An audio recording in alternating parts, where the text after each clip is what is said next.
3-4 tane aydım bir aydayında. Karın işi kardır bekler, yüzmede sen açam olmaz.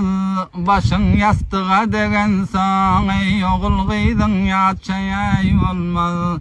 Söyle habilenin dilden, ey bülbül ayra düşer gülden. Söyle adam doğan ilden, ey gayri yurttan yurt bulmaz. Maktım kuli acap çağlar, ey kimse güler kimse yağlar. Dürlü meyve tutan bağlar, ey soğullar cennet çayayım olmayar. Ya şey baba. Hay molla kahar bir Beş vakti balgın bir nemet nedin? Yaxşı kala giyip o mescide varsan, yaxşı sapa okuyup ey namaza dursan, Hudaya baş vakti ey kardınam versen, ey mahşer meydanında yav gezasa gerek. Ezrailler geler ey canın almana, ey el uzadır sana yav çengel salmana, ey Ferişteler geler ey saval kılmana, ey savala cevabin o berasen gerek. Ey doğanlar böyle yav etmen niyazi, şeriat gepini aydınlar vazi. Hiç kaza etmedik ey roza namazi, ey mahşer meydanda yav gezasa gerek. Ertir namaz okuyup ey uğrasan nira, salam verip öten ey ustad pire, ey ahir düşmali ey hıdra şire. Mahşerde gerektir ey okuysan namaz, ahirde gerektir ey okuysan namaz. Peşin namaz bolar ey namazın kani, namaz okuyup öter ey juvanın hani.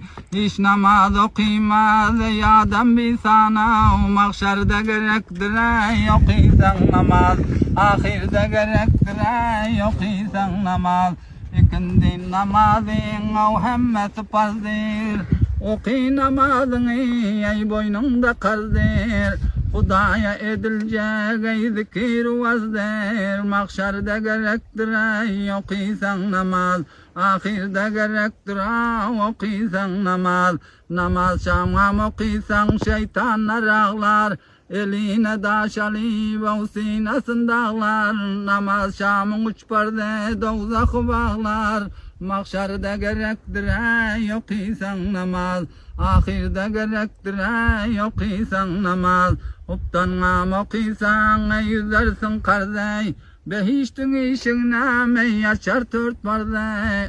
Hudaya etmeli ey zikir varza, mahşerde gerektir ey okuysan namaz, ahirde gerektir ey okuysan namaz. Namaz okuydum deyip ey etmen minneti, minnet etsen ayrar ey sizden cenneti. Bercay getirmesen ey farz sünneti, sizi biller muhabbetin ümmata. Mahşerde gerektir ey okuysan namaz, ahirde gerektir ey okuysan namaz. Ya şababım ey birlenmer oldu. Ha?